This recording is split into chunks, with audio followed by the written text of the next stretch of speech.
right, you got your handouts there. Also want to go ahead and turn to Matthew 28. We'll be there. I know we were there this morning, but we're going to go and look again. As we mentioned, we've been going through this personal discipleship course for now this is week 13 in this, but we are sort of hitting a different stride now as it talks about what are some plans that we're going to do church-wide to make disciples. What does that look like for us? And so as we do this, so I want to tell you that one of my most favorite things in the world to do is marriage counseling. You may think that's funny or not funny, but I enjoy it when it works, right? I get frustrated when it doesn't work, if that makes sense. And I think all of you also know something that it's a one thing to be able to give information, but then it's another thing if somebody actually applies that information and what they're going to do with it. But a lot of times when I talk with couples, here's what I find. A lot of times there are people who are very frustrated and upset at their marriages. And sometimes they're unrealistic expectations, okay? Now, I don't want you to point fingers at anybody and go, oh, yeah, that's what she does. I don't want you to do that right now. Now's not the time for such things, okay? But sometimes it is a matter of an unrealistic expectation. I expect him to be able to do this, and then some, or I expect her to be able to do this, and then some. And sometimes it's just unrealistic expectations. And so someone is sitting here expecting all this stuff out of this person, and they only have, honestly, capability for so much. That's where some marriage problems come into, but there's also another set of marriage problems that aren't unrealistic expectation. They're just not communicated. Make sense? They're unclear communications, what I like to say. Unclear communications are those types of things that this person is getting frustrated, why won't you do this? And the person, if they just knew what they were, they might actually be able to accomplish it.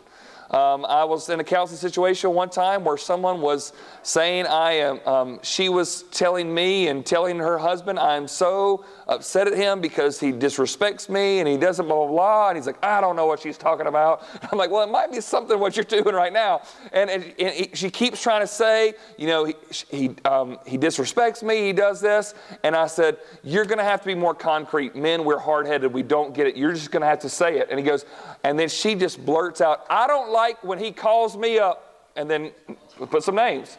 And I said, is that clear enough for you? And he goes, I got it. Okay. I said, okay. There's accountability here. She was very clear. For a long time, I don't like you disrespect me. But when she started saying, you say this, you say that, you say this, and I'm tired of it. I don't want to hear it anymore. Well, at that point, he had the opportunity to arise and meet that challenge, right, and just take that out. Or he was going to sit there knowing that hurt her and not do anything about it. A lot of times, I think one of the best marriage tips is find out what's hurting your spouse and stop doing it. It's that simple. If it hurts them, just stop it. That's what you communicate what it is and just stop doing what it is. And so when we look at this, though, today, what I want to make sure is there are some times that I think churches can have unrealistic expectations on their members.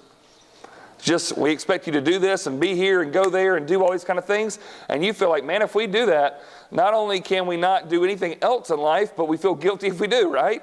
But I don't think that's where a lot of people are. I think sometimes we're frustrated because there's just been unclear expectations. No one has ever said, hey, this is what we would expect for you as a church member. Here's some things that we want you to do. And so let's look at what some of these things are. I want to get very clear tonight. The Multiply Initiative is our simple yet aggressive plan to multiply disciples. As you're looking through this thing, we want to be very simple in the weeks to come, but also an aggressive plan to multiply disciples. Why aggressive? For those who are slow moving and you go, oh gosh, aggressive sounds scary. It just means this. Hell is hot, eternity is long. We need to be working. Amen? Hell is hot, eternity is long, so we don't need to be casual about the fact that we need to make disciples. We need to be evangelistic. We need to reach people with the gospel.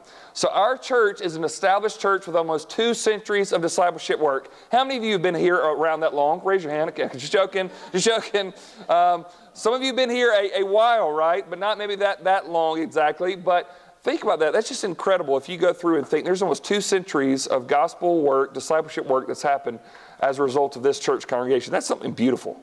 There's a lot of churches that haven't made it 20 years because of fighting and squabbling and all kinds of issues. And this church has stood up for almost 200 years now. And that's an incredible gift for us. And as we go forward during this time, we wanted to simplify our strategy as a church and clarify our expectations for our covenant members. So what we want to do is we want to clarify, what does it mean to be a member? So let's look once again at the Great Commission. I know we looked there this morning, but just as a reminder, go therefore and make what? Disciples of all nations, baptizing them in the name of the Father and of the Son and of the Holy Spirit, teaching them to observe all that I have commanded you, and behold, I am with you always, even to the end of the age. And so when we looked at that this morning, once again, we broke that down into about 4 phrases. And we said, you know what, here's kind of what Jesus is teaching. And so as we studied Jesus' Great Commission, we see that the kingdom is composed of disciples who have number one, a commission to the world. Here's your first blank. But we prioritize missions in order to make disciples of all nations. Once again, just kind of recapping from this morning, but that first part, go therefore and make disciples of all nations. It is about a commission to the world. I like the fact that it's a co-mission. It's God saying, I'm going to do my part, but I want you to do your part. I want to do this together here. And so here it is. We prioritize missions in order to make disciples of all nations. Now, when you hear the word missions, what automatically comes to your mind? Somebody, what are the things that you think of when someone says, you need to go on missions? You think of? Africa. Okay, I was expecting that one, right? Somewhere far away, right? Africa, Asia, living in hard situations, people who don't speak the language that you speak, probably eating weird food, right? That's what we think of missions. Can I just tell you this, that missions in the United States is really, in some ways, it is different than if you were to say, go over to China, but it's also the same. You're reaching people with the gospel. And there are barriers at every level you've got to overcome. But this is that we want to prioritize missions in order to make disciples of all nations. This is that mission aspect for us. Number 2 is a commitment to the church. Commitment to the church. We prioritize ministry in order to make disciples within our church. So this one is that ministry aspect, okay? So it's not just missions, but this is now ministry. We prioritize ministry in order to make disciples within our own church. So it says, baptizing them in the name of the Father, the Son, and the Holy Spirit. We are going to bring them into the church family. There is a connectedness to this family that we want to make sure we have. Number 3 is a commandment for discipleship. We prioritize discipleship, those groups and relationships of discipleship, in order to make disciples among our relationships. So those people in your own life, are you making disciples of them? So we've talked about missions, we've talked about ministry, we've talked about discipleship. These are these type of things that we want to see happen. And then number 4 is a communion with Jesus. We prioritize worship in order to make disciples of ourselves. Now you go, wait a minute, what does that mean? It means that you need to keep growing, right? If we're making disciples of nations and people within the church, within our groups and our relationships, we also need to make sure that we're growing. If someone were to ask you today, hey, tell me something that you're learning, and you have to go back 5 years from now to give them a lesson that really worked on you, you might need to get some new material. Does that make sense? You want to keep growing. You want to keep saying, man, I'm learning this week. This is happening in my life right now. And so it's continuing. You're discipling. You're making yourself, as you're continuing, that the Lord, the work of this church is continuing to grow you. So if we think of, once again, commission to the world, commitment to the local church, a commandment for discipleship, communion with Jesus, really it comes down to, and these things, you think of missions, ministry, discipleship, worship. Now, some of you might hear those 4 words and you think, that sounds kind of familiar. Does anybody remember Rick Warren's 5 Purposes of the Church? Any of y'all ever read that book? Purpose-Driven Church was a great book. Purpose-Driven Life was a great book that looked at 5 purposes of the church. They were worship, fellowship, discipleship, ministry, and mission. Okay, so we're missing one. Okay, where's the fellowship? Well, in my mind, fellowship's happening in all these levels at some point, right? That fellowship is not necessarily the component that's the goal as it is kind of the environment that you do. You also look at a few years after Rick Warren did all those 5 purposes of the church, what happened were a lot of people said 5's too many, let's simplify it to 3. And so people like Tom Rainer and Andy Stanley, different stuff, they came along and they said, hey, there needs to be 3 purposes of the church, or 3 environments of the church is what we'll call it. We'll call them worship environments, discipleship environments, and mission environments. Okay, does that sound familiar? Okay, 3 kind of environments. I think in this church context, it would be the love, grow, and what? Serve through intentional relationships. So those kind of 3 were a very big thing about 10, 15 years ago. Let's find those 3 things to happen. Let me tell you what happened, though, is that we said, okay, we're going to do worship environments. We want you to get into some type of discipleship environment, and we want you to be involved in missions. And then something happened a few years ago. People said, wait a minute, we still need people to take care of kids in the nursery, right? We still need people to work in the parking lot. We still need people to help out around the church. And so I think one thing that we've missed is kind of this ministry kind of piece that comes alongside with what we do. And so let me ask you this question. Have you ever known, I'm not saying it has to be this church, but we're all from, some of you have been here your entire life, but some of us have been at different places. Have you ever known a church that was just busy for busy's sake? You know what I mean? Lots of stuff on the calendar, and you go, what are we doing?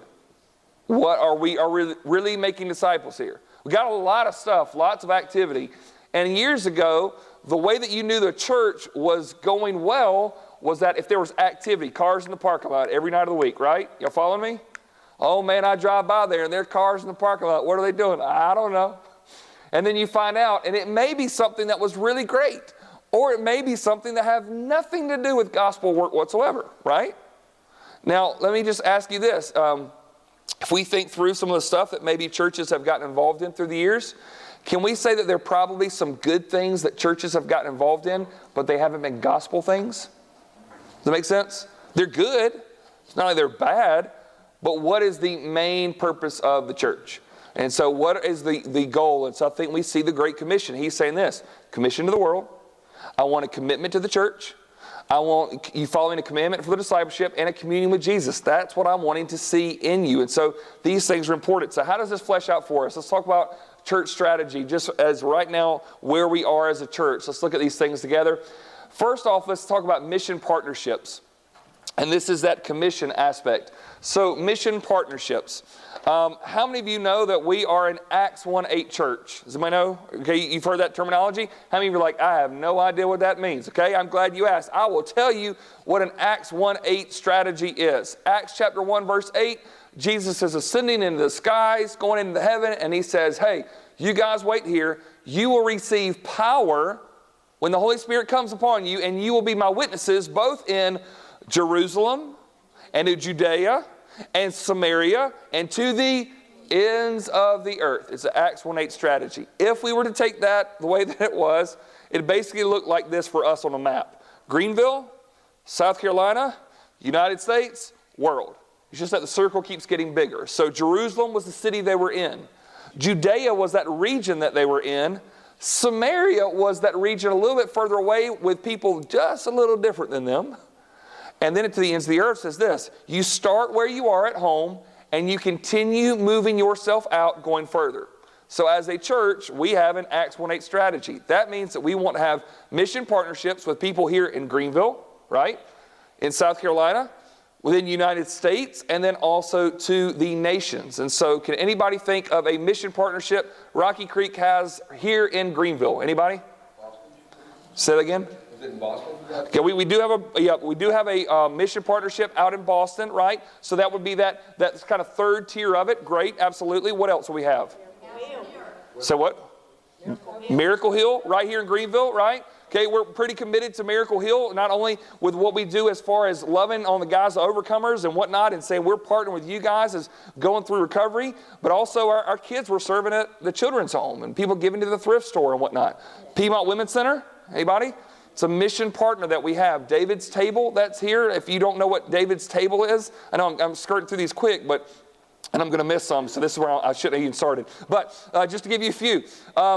But if you think about what we do with Piedmont Women's Center, we are supporting a crisis pregnancy center where these women who can go right down, well, it's going to be across the street. Right now it's next door. They can get an abortion, or they can go to this little house at Piedmont Women's Center and decide to give life.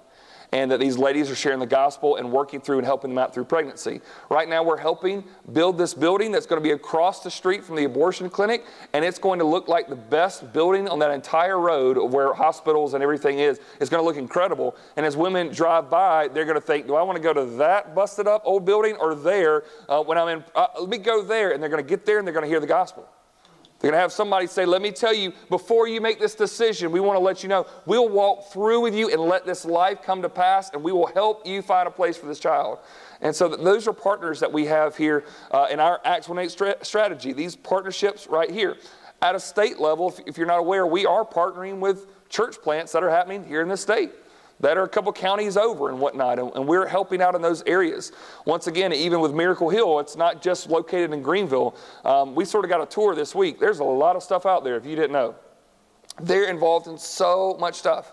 The United States, yep, we're partnering with a church plant in Boston. We have different partnerships with other places around the United States. We stretch out and go to the world. We've got mission teams that go to Brazil. We've got mission teams that are going to Senegal. I mentioned this morning in one of our services, I don't know if I remembered it in both of them or not, but there's one people group in Senegal that the missionaries for the entire people group are Rocky Creek. That's it. Nobody else is going. It's up to this church. The mission board doesn't have enough full-time missionaries to go to that place, and so the mission gospel work that happens comes from short-term missionaries that come from this place. By the way, we're accepting applications for anybody who wants to go in September, just saying. Pastor Ernesto is going to be taking a team to Ecuador this summer, and we're working with them and just once again taking the gospel outside. And so these are mission partnerships. Can I just tell you that when I first came on staff, one of my first jobs was a mission pastor, and I kind of had what I like to say the pin on the map strategy. You know what I'm talking about? You ever seen one of those big maps, world maps, and wherever you've been, you sort of put a pin on? And man, I'm telling you, for a while, we had places like we had been to this country and that country and this country and that country, and we'd all been there one time. That was it. And it looked really good on the map. But you know what wasn't happening? Long-term relationships. We were just going everywhere and not really being focused on a few places until we see a huge change happening. And so for us, we're trying to simplify our mission strategy and really say, where are the places that we're going? So what this means for us, if I were to say, what would a good member be a part of? Well, they would be a part of a mission partnership at some level. So we want to encourage relational evangelism to happen organically and intentional mission teams to happen organizationally. So these are just a way that helps me think through what we're trying to do. We don't want you to become dependent upon, you can only do missions when there's a mission team. Follow me? We want you to have relational evangelism with the people that you know. That just happens organically.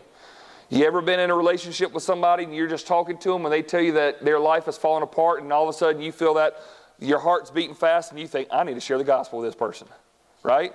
Ever happened to you? You're like, oh, this is the opportunity, and you're going, oh, what am I going to say? What am I going to say? And you probably, if you say something, you might just sound like you're going, I just want to pray for you. It's like, are you okay? Do you need medical attention? Calm down. And it's just be relational. Just be calm. Like, let me just tell you, hey, you're going through a hard time. Can I pray for you? Can we talk about what's going on? Hey, I've been there. I know exactly what that feels like. Let me tell you what changed it for me. It's when I met Jesus. Can I tell you what happened when that happened? You know, it's just making it relational. So it's organic. It's not necessarily planned. I am not against going like cold call, random door-to-door witnessing. But I also know our home and probably yours, if somebody rings the doorbell that you don't know is coming, some of y'all hit the ground and you start looking through the blinds. Don't tell me you don't, okay? Some of us do, right? We live in a culture, right, that we don't see that happen anymore, do we? If I'm not at home and my wife and kids don't know that somebody's supposed to come over, I'm not going to tell them to go open the door.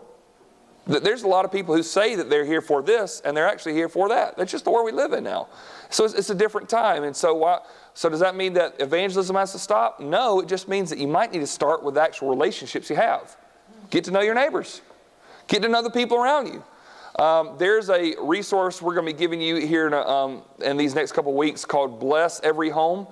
And it is a subscription thing that we have access for you to get to, that basically you log in and you say, here's my address. And if people have in any type of way, it'll show you a map of your neighborhood and the names of everybody in your neighborhood. And it'll give you prayer guide on how you should start praying for the people around in your neighborhood. And you can start thinking of, okay, I haven't met those people down there. How can I start making a contact with them for the gospel? And so once again, you're just developing a relationship, kind of happening organically. But once again, we want to give you resources to do that. But also intentional mission teams that happen organizationally. So we're going to have these mission teams that we come out from time to time. We're going to say, hey, let's get together and do this project. We want to help somebody else out. Just for you guys to know, when we were on our mission camp this week. One of our sites on Saturday was supposed to be outdoor work at the boys' home for Miracle Hill. And because of the weather, we weren't going to do the outside work. It was just getting really bad, and there was nothing we could do outside. And so I just called up a friend that I've met in recent months who is struggling really bad. Their church is doing everything they can do to just keep their doors open. It's that bad. And I just said, hey, I got a mission team that will do anything if you need anything. Is there anything that we can do to help out? And he says, well, the guy who's been trying to keep our place clean, him and his wife do this. His wife slipped on the fellowship hall floor after they mopped it last week, hurt her back. And he hurt his back helping somebody else move, and they normally clean on Fridays, and they couldn't get it done. And he said, so here's his number. And so I call and say, hey, I got a mission team that could help out with anything going on, anything at all, anything we can do just to help your church out, do what you do. And he says, well, I was planning on going to church on Saturday at 10 o'clock just to try to get everything clean and ready for church, hoping that people will show up and we can have a time. And he said, what time are you thinking? I said, we're leaving at 9:40 to be there at 10 o'clock. We're going to be ready to go. And I'm telling you, from 6-year-olds to, I don't know, I wasn't the oldest one, but something like from here to there, we cleaned that church and we made things presentable. And we went through a prayer walk to that church. We went through preschool rooms that have not had a child in them for months, if not years, and prayed that those rooms would be full again. Just to hear our kids praying, Lord, would you fill up this room just with kids to come? Would you please one day do this? And so once again, a lot of this stuff can happen organically, right? Just relationally. Sometimes we got to say, we're going to put a team together and go do this, right? We're going to go intentional. We need some people to come out and we're going to go do this and help out here together. And so sometimes there's going to be more of an organizational kind of thing about this. Number 2, by creating local and global opportunities, the church will equip the members to live and give on mission. So there are people sometimes that want to make local missions be the enemy of global missions, and some people who make global missions the enemy of local missions. And it goes like this. All you people talk about taking the gospel over the world, there are people in Greenville who need it. You're right. Both of them do, right? There's not, let me explain something. There's not different levels of hell depending upon where you lived, right? If you're without Jesus, you're without Jesus. But here's what we do know. Can I just tell you this as a church? We have to share the gospel here in this city, but also, do people in this city have access to the gospel if they want it? They have it. Now, obviously, it's our job to go and take it to them. But if there are 2 billion people around the world who have not even heard the name of Jesus, and there's not 6,700 people groups that don't have a church on the ground, we need to put a special emphasis on that, don't we? We can't just say, well, that's somebody else's job. No, it's our job. We want to take the gospel. And so with this, we want to create both local and global opportunities. Some of you would say, I can't go on a global mission trip right now. For whatever reason, you say that you can't. That's why we want to say you can live it or you can give. There are so many of you that say, I can't physically go, but man, I can support somebody as they go. Well, that's part of it. That's what the New Testament was doing. They were giving and supporting and praying and going, and so you might have those opportunities. Some of you might say, I've done a lot of local mission stuff. What would happen if I actually did something global? And you'd say, I'd be scared. You should be. It's going to be different, but it's going to be awesome. It might be a wonderful opportunity for you to say, I'm going to go out of my comfort zone and do that. And so we want to continue to provide those opportunities for you. The second area of those church ministries is a commitment to the local church, right? So we've talked about missions, and so if you were to say, I want to be somebody who's really living out the Great Commission, I would say, number 1, how are you involved in the mission? Locally, globally, how are you connecting to the mission? But then also, what about the commitment to the local church? Here's the first thing. We will equip the congregation to lead age-based and need-based ministries. We think that all these things are important, so we want to equip the congregation to lead age-based and need-based ministries. You see that little word, equip? It's a beautiful word, right? It's what this whole Sunday nights is what I call Sunday nights for us is equip. Because Ephesians 4:12 is very clear about what my job is to do. It is to equip the saints to do the work of the ministry. If we depend on what Travis can do for the work of the ministry, we're going to have a pitiful ministry, y'all. It's going to be pitiful. But if I can figure out how to equip you guys to do what God has called you to do, we can lead age-based and need-based ministries. There's all types of things that are going on. Our deacons have been talking about how do we want to help meet the needs in our church. There are certain things that sometimes they need more than even sometimes that we feel like we can take care of. There's a family in our church. How are we going to minister to them? And we want to equip the congregation to be able to do that. Second, we must prioritize every member finding an intentional place of service based upon their spiritual gifts and areas of passion. And this is very important for us to think about. But we need to prioritize every member finding an intentional place of service based upon their spiritual gifts and areas of passion. Let me just ask you this question real quick. Have you ever had to serve in a place in the church that you did not like serving? Anybody want to just admit that right now with a raised hand, okay?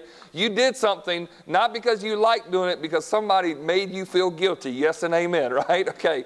I want you to do this really quick, just have a little bit of conversation around your table about all the things that could happen within a church, a volunteer area of service, whether it's working with the kids or working with the teenagers or helping out, leading a Bible study class or singing in the choir. I want you not to share what you're passionate about, but I just want you real quick at your table to share to these people something that you would go, please don't ever have me do this, okay? So something that you say, you know what, I don't feel gifted or passionate about this area. It doesn't mean I don't think it's important, but it's just something that I don't feel like I can do, okay? Can we just share that? So the person with the brightest color shirt at your table goes first. On your mark, get set, go.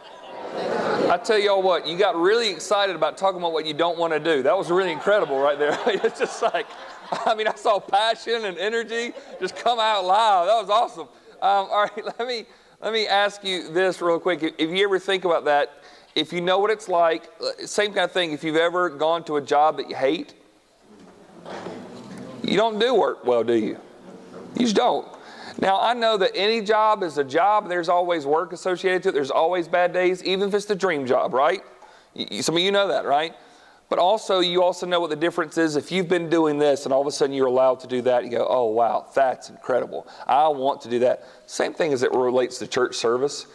I think one of the downfalls of probably every church that I know over the last 20 years is this. We have created a rotation of volunteers in about 4 or 5 different places. That everybody's serving a little bit everywhere and not serving somewhere where they're passionate, gifted, and committed. Follow me? Some of y'all serve in about 5 or 6 different places in this church. And I want to say this. If we didn't have y'all, we wouldn't be able to open the doors today. That's just fact. But this is a dream that I have, and this may seem crazy to you. I'd rather you not serve in 4 or 5 different places once a month or once a quarter or once a year. I would rather there be a place where you say, I am committed to this weekly. Like this is, I don't have to do this. I get to do this. I am gifted. The Spirit of God has put these giftings in me, and I am passionate about this service. Wouldn't it be incredible if every person in this room said, I know where I'm gifted and how I want to serve, and I want to be turned loose to do it? Can you imagine what could happen in this church right now? But honestly, I think what's happening, not just in this church, this isn't anything bad about us, it's just everywhere I go. Everybody serves a little where in a lot of different places. And some of you also know that there's the 20-80 rule, right? 20% of the church does 80% of the work. That sounds pretty accurate, in most places that I've been. But even at that, I say that 80% of the work, it's just, I have been on rotate here, rotate there, and I just did it because they needed somebody. Not because I was passionate about it. And you know what? I'll do that level just about right here. But if you turn me loose on something I'm passionate about doing, watch out. Get out the way, because I know that I'm gifted at it. I know the Lord has put those things in me, and I desire to do it. I wake up in the morning wanting to do it, looking forward to going to work. I want to do something that's going to make some people really mad here, but I'm going to ask that if you help, say, cook or serve for our Overcomer meal that we have once a month, I'm going to ask you to stand up really quick. Get really angry at me later. Okay. Keep standing. Stay there. You can't sit down just yet. Okay, now this crew here cooks, prepares, serves, and they love doing it, don't you? They love it. Absolutely serving this church. serving these guys coming to this program. Look forward to it. They also cook, help out with senior functions. They also help cook. We had a funeral this weekend for our church family, and they're going to pitch in and do some stuff there. But they love doing this. Let me ask you this. If I just took these 5, 6, 7 people that I see right now on this group and said, hey, we're going to take these guys off, and me and 6 of you guys are going to take over cooking this meal, how's that going to work for everybody? Not good, right? All right, you guys can have a seat really quick. Okay, you guys have a seat. Let me ask you this. Why? I'll do whatever, but y'all want me to cook for over 100 people? Good luck. We all gonna have food poisoning in the morning. At least our prayer life will be better tomorrow, right? Okay, like I'm not gifted that way. And now I love Jesus and I love the church, but if you put me in that position, it's not gonna work at all. And so I'm saying you've got people who are gifted and passionate about it. They love doing it. And not only are our bellies thankful for it, our hearts are, because people care and serve us. And I thank the Lord for this crew that uses their gifts, their time, their resources to do a wonderful, wonderful work. But you know what? It's not going out in front of anybody on stage, and that's why they're going to get mad at me for making them stand up in front of you right now. But just to say, I love them, and I think that's what makes the church work right there. Not just people who get a microphone and teach people. Like, that's what makes the church work. And I'm saying that I don't think out of the 7, there might be a couple of y'all that had been like strong-armed into helping, but I think most of you love doing it. You're passionate about it. You're gifted at it. And I'm saying, what would happen if instead of us rotating volunteers everywhere, what if we just took a step back and said, where are you passionate? Where are you gifted? Turn them loose. See what would happen. Say something? Yes, ma'am. I tried. You tried? To sign up, but from what I got, there's a waiting list for y'all. There is a waiting list, that's right. You're like, get on the list. And I'm like, oh my, that's just absolutely fabulous. Yes, wonderful. There's an actual waiting list for that volunteer area service. That is a wonderful problem to have. While there's a waiting list for that one, there is a need list in some other areas, right? And here's what I do believe. I don't think that the church, when he says that he puts all the different pieces together to make the body, I don't think that Jesus makes a deficient body.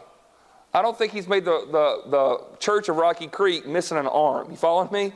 I think all the parts that we need to do what we need to do are here. We just got to free ourselves up to do it. We got to turn ourselves loose. Y'all know Joy over here? Joy Emery, can you wave at everybody? Hi, Joy. We love Joy. Let me tell you how Joy is wired. Joy's passion and gifting is finding other people's passions and giftings and turning them loose. And she's been doing that. She's been able to come on full time here just a couple months ago and really started to work through that. But maybe for you, you might be saying, okay, I'd love to serve this church. I just don't know how. Contact Joy. She will find you a place to serve. I can promise you that. And you know what? You'll be thankful because of it. How many of you know that when you serve the church, that you think that you're doing something that's going to benefit somebody else? And what does it always do? Benefits you, doesn't it? It always does.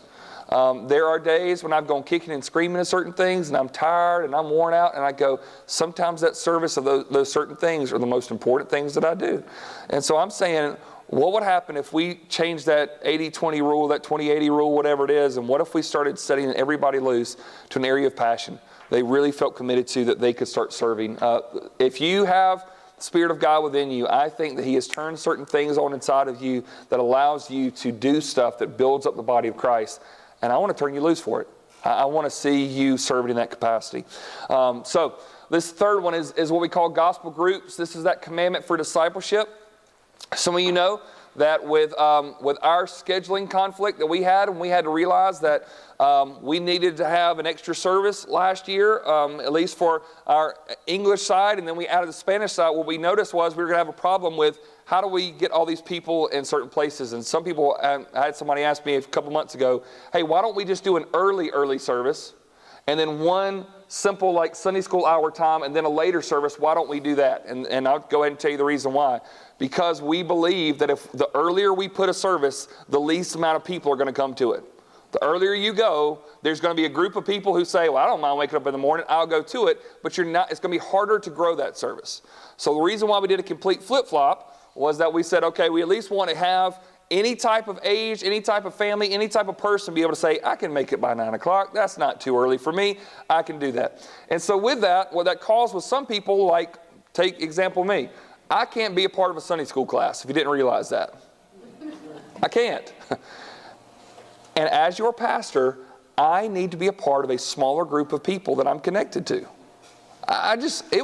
I'm telling you, it was lifeblood for our family this week just to slow down with about 10 other families from our church and go on that mission. Well, we ate probably 9 or 10 meals together and spent time, on swings and paddle boats and doing missions together, just being connected. If I'm just on a platform all the time and not connected with people in the church, I'm in danger. I need that. So for us, what we decided was, we said, okay, we're going to use the term gospel group to designate any type of group that either meets on a Sunday morning or another time of the week that is a smaller group that meets together for the purpose of discipleship, okay? So some people say, I still call mine a Sunday school class. Is that okay? Absolutely, it's fine to call it a Sunday school class. But if I call my Wednesday night group a Sunday school class, it gets confusing, okay? And we wanted to make sure that you knew that whatever that group's meeting on Monday night, there's a group that's meeting, a gospel group on Monday night and Sunday night and Wednesday night, that we're all learning the same thing together. You follow me? So we needed this kind of general term, and so once again, that's where gospel group came about, because we want to say it's a group of people that's studying the gospel and how do we live it out daily. And here's some things to think through. Gospel groups will provide the best opportunity for the most committed care, support, and discipleship for our church membership. When you're in a smaller group, once again, gospel group, Sunday school class, I know at one time we called them Bible study groups. There's been a lot of different names here at the church we've had. But when you get into a group that is smaller than a few hundred on a Sunday morning worship service, you follow me? When you take that smaller than a few hundred people, you have the best opportunity for the most committed care, support, and discipleship for our church membership. One of the most encouraging things that I find as a pastor is when I am rushing to get to a hospital, or rushing to get to a home, or rushing to get by a hospice bed and find out that I've already been beaten there. That's one of the best things in the world. And I can be rushing to get there. And all of a sudden it's like, sometimes like, hey, we've already got it covered. Oh, glad y'all need me here. And I mean, it was for those of you who've been a part, last Monday night when Miss Margaret had passed, I'd gotten the call, hey, looks like it's going to be going quick here. And we want you to be ready. I said, do you need me right now? They said, not yet. Well, we will. We'll call you when we're there. By the time I got there, half the church is there. I mean, there's just so many people just taking care of everything. And what do you guys need? We want you to gather the family and the friends together from the church. We're going to pray and we're going to close the door. That's what we need to do right now. Now, it's a hard thing for me as a pastor to be able to walk through our folks in a moment like that. But let me just tell you something. It's also something beautiful that these people were just already there because those close relationships. And how many of you know that there have been those moments in your life you would not have made it without those relationships in your life? Amen? You needed it. And so here's where the danger is. In a time where we feel so busy, so hard for people to commit to a group, and then people say, I just don't feel like I know anybody in the church. I want to go, well, duh. I'll say it nicer than that. You're not going to unless you commit to a group of people. I just thought it was funny today. I don't know why, but in the 10:30 service, I was preaching. At some point, I got thrown off, and I was like, some of y'all are sitting in the wrong rows today. Like I just saw, it wasn't even a couple back or forward. It was like flip-flop, the hemispheres. And I was like, I literally got confused. I was like, why are y'all over there? Like, what's going on right now? Is there some kind of like life change I'm not aware of? Maybe somebody's got vertigo. I don't know. But I remember thinking it was so weird for me to see certain people have a certain spot they love to sit flip-flop on me. And I say that because like I noticed it in some ways, and some weeks I'll notice it. But you know this, in a worship service with hundreds of people, you can go in and go out and not show up for 3 months and nobody will even notice. Nobody. You're just a face on a row and you're in and you're out and you're moving. And so why is it important? You've got to get close with a few people. You can't be known by everybody. You can't know everybody. You've got to say, who am I committing to? So whether it's on a Sunday morning or a Sunday night or a Wednesday night like we're doing, who is that group of people that you are committing to for these things? Committed care, support, and discipleship. These are the relationships that you have. The next thing is these groups must see themselves as investing relationally into one another outside of the weekly meeting times. Did you hear me? Investing relationally into one another outside of the weekly meeting times. I missed one, didn't I? I see some of y'all are going, oh gosh, what is it? Oh gosh. All right, hold on. Everybody calm down. It was an experiment just to determine which kind of people we don't want on certain committees. Okay, that's all it was. We just found it out. No. All right, let's stay there, and I will go back for a second. I just don't think I wrote it down. These groups must see themselves as investing relationally into one another outside of the weekly meeting times. Can I just even say, the same way you can come in and out of a worship service, in a Sunday school class, gospel group, you name it, if we're not careful, is that care happening throughout the week? I think that, you know the phrase holy huddle, that's normally a negative kind of thing. I think it's a great term for a gospel group. We ran the play last week. Some of it went okay. Some of it was a train wreck. We come back together. The coach has given us the assignment next, and we're talking to each other. You got your job. You know what you're supposed to do. You ready to go? Ready, break, and we go out again. But then what's happening is that some of us are coming out there on the right side doing things together, and some people are on the left side doing their thing together. And I'm saying that if gospel groups, if relational discipleship is going to take place, for some groups, I know some of you are already doing this, but some groups are going to need to do this. Hey, we meet on Sunday morning or we meet on Wednesday night, but when do we just get together from time to time? When do we get together? The group we started a few months ago, it's been kind of different. We try to grab some teachers that are teaching younger ages in a gospel group that really don't have that adult kind of fellowship. And it's kind of like some extra people have added and extra people added, and some people come and go, and we're trying to find like who is that group going to be. And for us, that's something Amanda and I have talked about. We really, really want to know a group of people, like really, really commit and continue to grow with it. And so how that works. So that's one thing that for me, this is just kind of I don't want to say this carefully. We have to be really careful about not trying out classes and groups. I think you need to say, okay, I need to understand certain things about certain people, and there may be certain places that can be better suited for you. But there needs to come a certain place where their group is so connected that it's just somebody just to jump in one week and not come back ever again. Like that kind of upsets the group dynamic. You ever been there? Right? That it's like, oh, well, okay, they're sort of here but not here. And you should be at a level where you should say, hey, let's bring people in, and we want you here, but not so you just come and visit, but you're part of the family. You follow me? And so it's an open group and bringing people in, but also you realize this, if your group gets so big, it's hard to stay connected, isn't it? So there's a level at sometimes where, guess what? It needs to multiply. And you continue to do that, and that's a great thing. All right, so let me go back to this last one.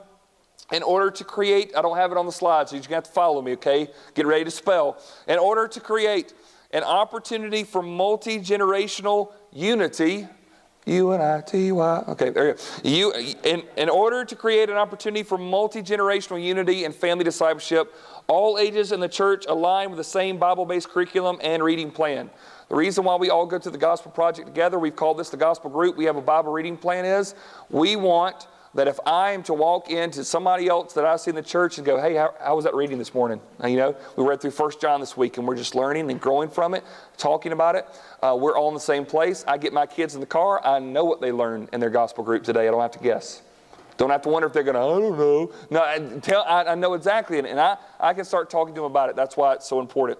Let's look really quick. This worship services, the communion with Jesus, celebrating that, and lo, I am with you always, even to the end of the age. I got to pick up the pace here a little bit. Here we go. Our worship services will be conducted to be Bible-based and Jesus-exalting. That's the goal. Where you want to be contemporary or traditional. We want to be Bible-based and Jesus-exalting. Where you going to be casual or formal. We want to be Bible-based and Jesus-exalting. That's what we want to be. That's the style that we are. That's our DNA. We want it to be based on what the Word of God teaches, and we want it to exalt Jesus, not ourselves. Amen? So if somebody says, well, what kind of worship service are you? It's about Jesus. You can ask him. Okay, that's the style that we're going after right there. Also know this, our corporate times of worship remind us of the treasure of Jesus' presence with the church now and forevermore. When we come together and there's something so special about worship, you go, man, why is it different? We know that the Spirit of God is supposed to dwell with us all the time, but what is so different about it when we come into the church and it's like, wow. You ever had those moments in worship that you just go, those goosebumps, and man, something's happening here. What is that? Why doesn't it just happen in your personal time of, worship at the house? I read this book one time. It was so helpful for me. It says it's because in those moments, Christ in you is meeting with Christ in you. Or Christ in me is me with Christ in you. And here we are living for Jesus, and we all come together with one corporate voice and say, He is more than enough. So it's a beautiful, beautiful thing that takes place. And then finally, our proximity to the King is directly proportional to our productivity for His kingdom. The closer we are to Jesus, the more that we celebrate that communion, guess what? You're going to be busy for the things of the King, for the things of the kingdom. So our proximity, that means how close you are to Him, right? How close are you to the King of Kings and Lord of Lords? It's directly proportional to our productivity for His kingdom. The closer that I get to Him, the more I want to do for Him, right?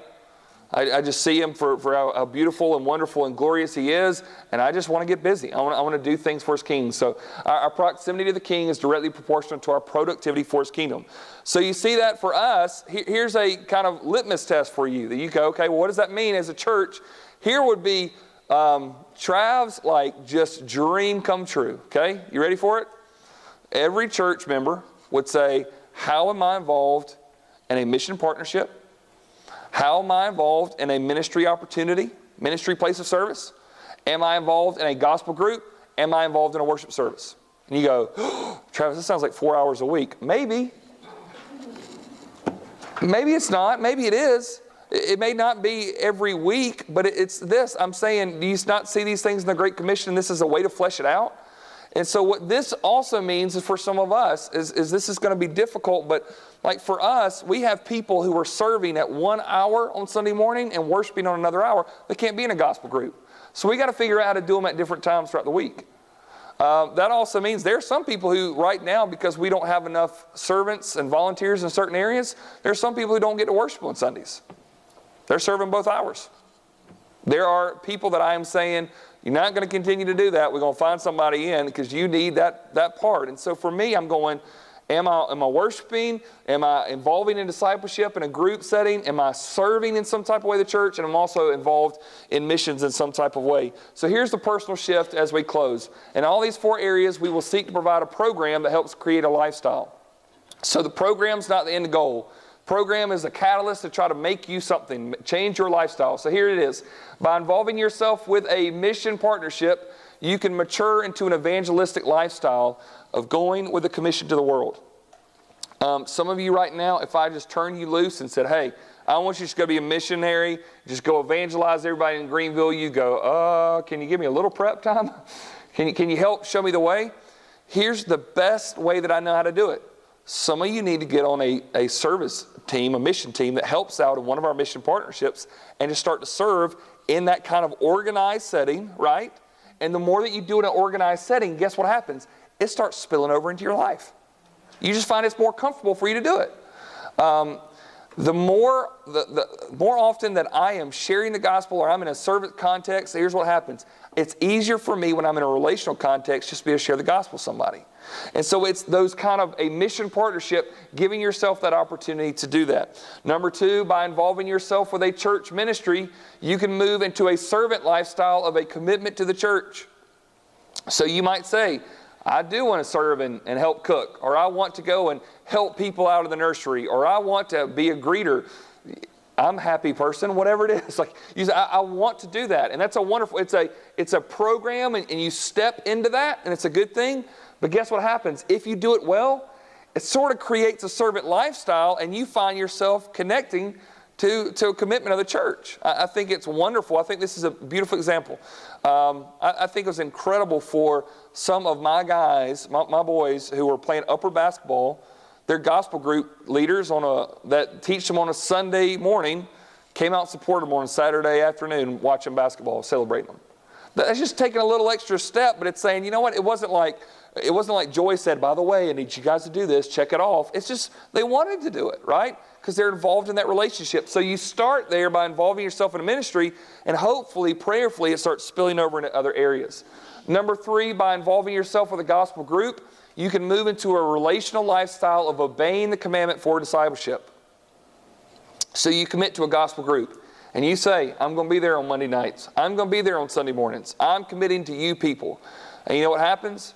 Beyond that hour or hour and a half that you meet with them, guess what happens? On Tuesday, you're still connected. On Thursday morning, when you need some prayer warriors, you know who to call. On Saturday, when you're lonely and you need somebody to talk to, they're there. They're with you.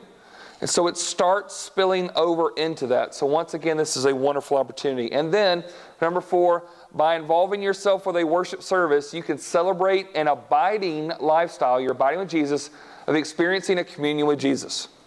So as we celebrate in worship, can I just tell you, the greatest worship that can happen is once we leave, and it continues on. So what our prayer is that when we worship and read the Word together and pray and these kind of things, it's teaching you how to maintain that throughout the week. Now on that back piece of paper there, you see these areas there. I've given you a little bit of extra space under 1, 2, 3, and 4. I want you to think through, like if you were to look at it and say, okay, we're not going to get a grade on how good of a church member are you right now. But I think it's a good guide for you to say this. Look at this area and say right now, if you were to say right now, am I involved in some type of mission partnership with the church? Local or globally, how am I involved? And some of you can say, yep, automatically. I serve in this area, it's a mission partnership, and I'm there. And some of you go, I help from time to time. Some of you may say, hey, I pray and I give and I support. Well, put that down there in that spot. Just sort of help you think through where that is. The second area is by involving yourself once again with a church ministry, a volunteer opportunity. Is there an area that you're serving in the church right now? If you have an area of service that you're committing to, and maybe it might be 4 or 5 rotation service points, just write it down really quick. Just put those things down. Yep, I'm serving here and here and here and here. Write those things down. Are you in a gospel group? That number 3. When and where do you meet? Who are you committed to?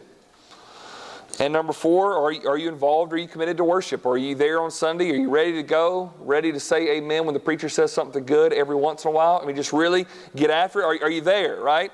And so with this, I want you to really prayerfully think about, let's not overwhelm anybody here, especially you list people that when I miss point number 2, like, oh, okay. I don't want to overwhelm anybody here tonight, but I do want you to say this. Do you see a weaker area in your life right now? If we were just to identify those 4 areas based on the Great Commission, is there a weaker area?